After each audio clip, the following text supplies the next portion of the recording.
Welcome to this video. Today I want to talk a little bit about what's been going on in the world and why I haven't made videos in the last 3 weeks. There's been a lot going on in my personal life, but also in the world. It seems like the news is dominated right now by Israel, everything going on in the Middle East, and the Ukraine and Russia situation that is continuing even now. And there was also a lot of big hurricanes that came through. That's the more personal thing. If you guys know that my family lives in Florida, so there was Helene that went through and caused a lot of damage, and then Milton came right behind it in the course of the last 2 weeks. And here in Portugal, we were dealing with our own hurricane that came through up north. So the last week has just been raining like crazy. So a lot of stuff has been going on, and that's why I haven't posted anything, because I've been really busy with the house. And when I looked at the news, everything was super depressing. Last video I talked about World War III starting, and then 3 days later, Iran launched a bunch of missiles at Israel, and then Israel said they were going to retaliate and respond. And Israel has been still attacking Gaza, and now is attacking Lebanon and Beirut. And it just, every time I looked at the news, I was like, this is depressing. And if you've watched my channel for a long time, you'll know that I've been trying to kind of always look at the positive side to some extent, to say, hey, China's not that bad. It's the media that makes China look bad. If you actually go to China, you'll see that the people are normal just like any other country, and the policies that China puts forth aren't that extreme because they're trying to benefit the people. As in other countries, I don't know what's going on in the US right now. Elections coming up, and it seems like everybody has lost their mind. And I know it happens every 4 years, but it seems like this one has gone even more sideways. And I don't know if that's just because the general climate in the way the news is designed now, that it has to run on advertisers and making money. So the more extreme news usually rises to the top, in that social media also is designed to run on engagement. So the more extreme, rhetoric, the more extreme images, the more extreme everything are the ones that get the engagement, even if it's rage baiting. And so when I was, on X, Twitter, or on any of the social media that I watch, it just seemed like everything was getting a little out of hand. And so for the last 3 weeks, I've been focusing more on the house. I have a lot of projects here, restoring this house, and just kind of kept my head down, because every time I turned on the news trying to think of a topic for a video, it just seemed like it's Israel, it's Russia, it's the US election, it's, a hurricane, it's all kinds of stuff. And if you guys know, like I said previously, my family lives in Florida, and so Helene went through there and caused a lot of damage, and then Milton just went through there. And luckily, everybody in my family that lives in Florida is safe in terms of security. But my sister had her house flooded, and it seems like it's lost in terms of how much damage has happened. So, her roof was torn off, and siding was torn off, and then the place flooded. She said it was, about 3 or 4 feet of water, because she lives on the beaches in Florida, and the surge came through. And so there's been a lot of things personally that have been weighing on my mind, and then internationally, when I turn on the news, that I was just like, it's a little bit overwhelming. You have people like Elon Musk out here saying this is the most important election ever, and I don't believe that. Because every election they say is the most important election ever, and I honestly don't think that the US elections matter. That's a topic for another video. If you guys want to hear my opinion about US elections, leave a comment below. But I don't think it matters in the scheme of things. The United States isn't run by the politicians. They are the mouthpiece of the people who actually run the country. This is why you get option A or option B, and in the end, it's a wash. It doesn't really matter. Neither candidate from either side at any point in time has actually done much for the American people. So voting in the end doesn't really matter. But it creates this environment of kind of this crazy urgency of you must vote and this is the end of the world if you don't vote. And that messaging that comes through social media and comes through the mainstream media can get overwhelming at times.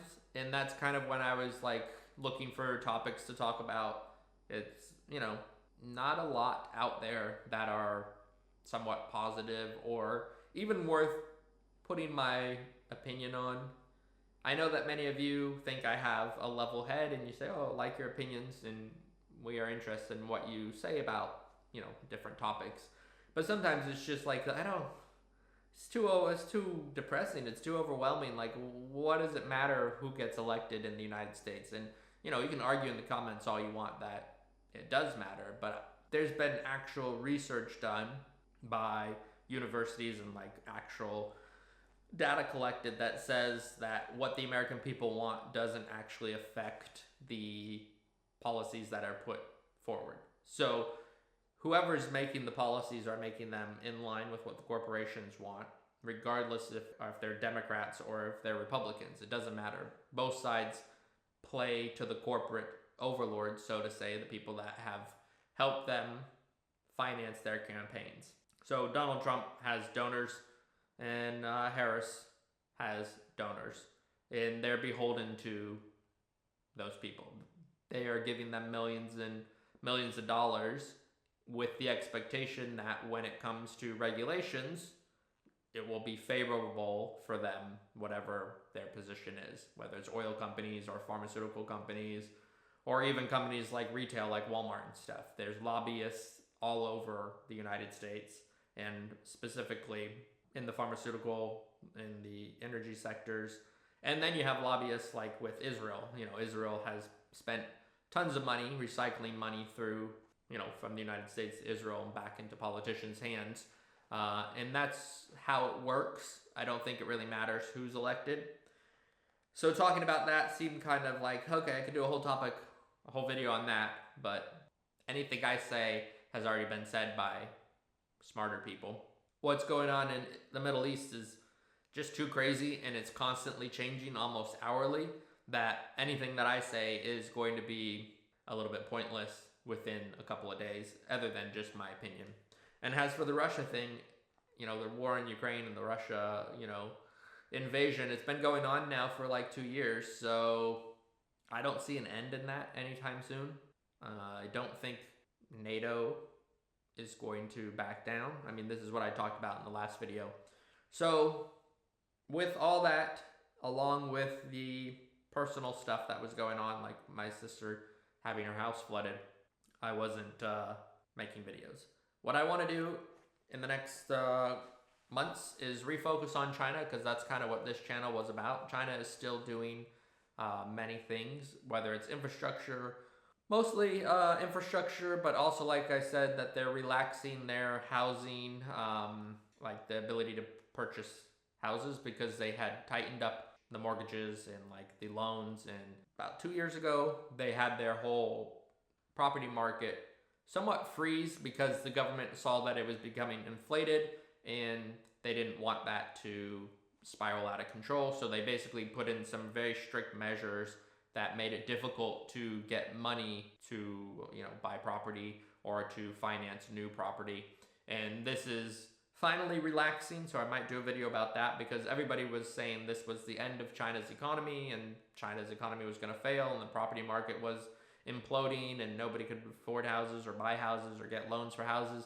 And now it seems like we've weathered the storm, and Shanghai and Shenzhen and a couple of other big cities are starting to relax the rules. So property market is going to hopefully rebound in the next year or two. And I think it'd be interesting maybe to do a little bit of a deep dive into that if people are interested, and my opinion on that. But I think refocusing on China, that's what you guys are here for. In whether it's infrastructure or whether it's talking about some of the major tech developments or just a bunch of other things that are happening in China that I think would be interesting to cover. It's just these last 2 to 3 weeks have been a little bit, a little bit chaotic in world news and then in my personal life. So that's what you can expect if you are here for that. Yeah, give this video a like, and hopefully I can move forward. I might even do some lists because those are interesting and they tend to do well on this platform. Talking about maybe some of the biggest tech companies in China, or some of the mega projects that China has completed recently, because you guys seem to like that. I find those lists interesting and I like writing them. So that's kind of what you can expect. I hope you guys will stick around for future videos. I haven't abandoned this channel. Just literally what has been going on lately was a little overwhelming. Also, I am working on my second channel, which is Roots and Restorations. I mentioned it before. That's where I'm actually doing the house renovation. So if you want to see that content, Yvonne and I are more on that channel because we're actually doing the work daily and weekly. So I have more content coming out over there also, if you just want to see what we're doing here in Portugal. So hopefully you guys will stick around and be here for the next videos. That's kind of a little update of why you haven't seen anything in 3 weeks. And I will hopefully see you guys in the next video.